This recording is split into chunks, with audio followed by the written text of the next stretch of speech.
Hi, എൻ്റെ പേര് ജെൻസി. കൊല്ലത്തു നിന്നാണ് വരുന്നത്. റീസെന്റ് NHR എക്സാം വിന്നറാണ്. എന്തുകൊണ്ട് ഇൻട്രൻസ് അക്കാഡമി ചൂസ് ചെയ്തു എന്ന് വെച്ചാൽ ഞാൻ യൂട്യൂബിൽ നിന്നാണ് ഇൻട്രൻസ് അക്കാഡമിയെ കുറിച്ച് അറിഞ്ഞത്. പിന്നെ മാംസിന്റെ ക്ലാസ് പറയുകയാണെങ്കിൽ റോസ് മാമിന്റെയും മിന്നു മാമിന്റെയും ക്ലാസ് ഭയങ്കര ബേസിക് ലെവലായിട്ടാണ് നമുക്ക് ക്ലാസ്സസ് എല്ലാം പറഞ്ഞു തരുന്നത്. എന്നെ സംബന്ധിച്ച് ഡ്യൂട്ടി അവേഴ്സ് ഒക്കെ നോക്കുവാണെങ്കിൽ ലൈവ് ക്ലാസ്സസ് ഒക്കെ അറ്റൻഡ് ചെയ്യാൻ ഭയങ്കര പാടാണ്. എന്നെ കൂടുതലും ഹെൽപ്പ് ചെയ്തത് റെക്കോർഡ് ക്ലാസ് തന്നെയാണ്. ഒരു ലൈവ് ക്ലാസ് അറ്റൻഡ് ചെയ്യുന്ന അതേ ഫീൽ തന്നെയാണ് നമുക്ക് റെക്കോർഡ് ക്ലാസ് കേൾക്കുമ്പോഴും ഫീൽ ചെയ്യുന്നത്. നമുക്ക് പിന്നെ ഡൗട്ട്സ് ഒക്കെ ഉണ്ടെങ്കിൽ എപ്പോൾ വേണമെങ്കിലും ചോദിച്ചാലും മാംസ് അവൈലബിൾ ആണ് നമുക്ക് അതിനെ ആൻസേഴ്സ് ചെയ്യാനായിട്ടും. എങ്ങനെയാണ് ഇപ്പൊ 2 ക്വസ്റ്റ്യൻ സെയിം ഒരു ഇത് വന്നാണെങ്കിൽ ഓപ്ഷൻസ് വരുമ്പോൾ ഏത് ചൂസ് ചെയ്യണം എന്നൊക്കെ ഉള്ള രീതിയിൽ, എന്തുകൊണ്ട് അത് ചൂസ് ചെയ്തു, എങ്ങനെയാണ് അത് ചൂസ് ചെയ്യേണ്ടത് എന്നുള്ള രീതിയിലൊക്കെ ഭയങ്കര ക്വസ്റ്റ്യൻസ് നമുക്ക് അറ്റൻഡ് ചെയ്യാനുള്ള ഒരു കോൺഫിഡൻസ് വരെ നമുക്ക് മാംസിനോട് ഡൗട്ട് ചോദിക്കുമ്പോൾ അതിൽ നിന്ന് ഗെയിൻ ചെയ്യാൻ പറ്റുന്നതാണ് എനിക്ക് മനസ്സിലായത്.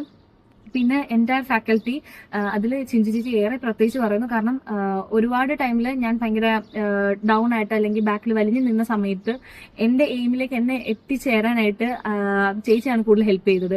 പഠിച്ചോ, ടാർഗറ്റ് അച്ചീവ് ചെയ്തോ, നമുക്ക് പോയിന്റ് സിലബസ് വൈസ് ഉള്ള സാധനങ്ങളൊക്കെ കവർ ചെയ്തിട്ടുണ്ടോ, എല്ലാം അപ്ഡേറ്റ് ആണ്. ആ ടീം മൊത്തത്തിൽ നമ്മുടെ കൂടെ നിൽക്കും. ഇപ്പൊ നമ്മള് ചൂസ് ചെയ്തതിൽ അല്ലെങ്കിൽ ഞാൻ സ്വന്തമായിട്ട് അത് കണ്ടുപിടിച്ച ഒരു അക്കാഡമിയാണ്. അതിലെനിക്ക് ഒരു റിഗ്രറ്റും ഇല്ല, ഹാപ്പിയാണ്. Thank you ma'am, thank you എൻ്റെ ഇൻട്രൻസ് അക്കാഡമി ടീം.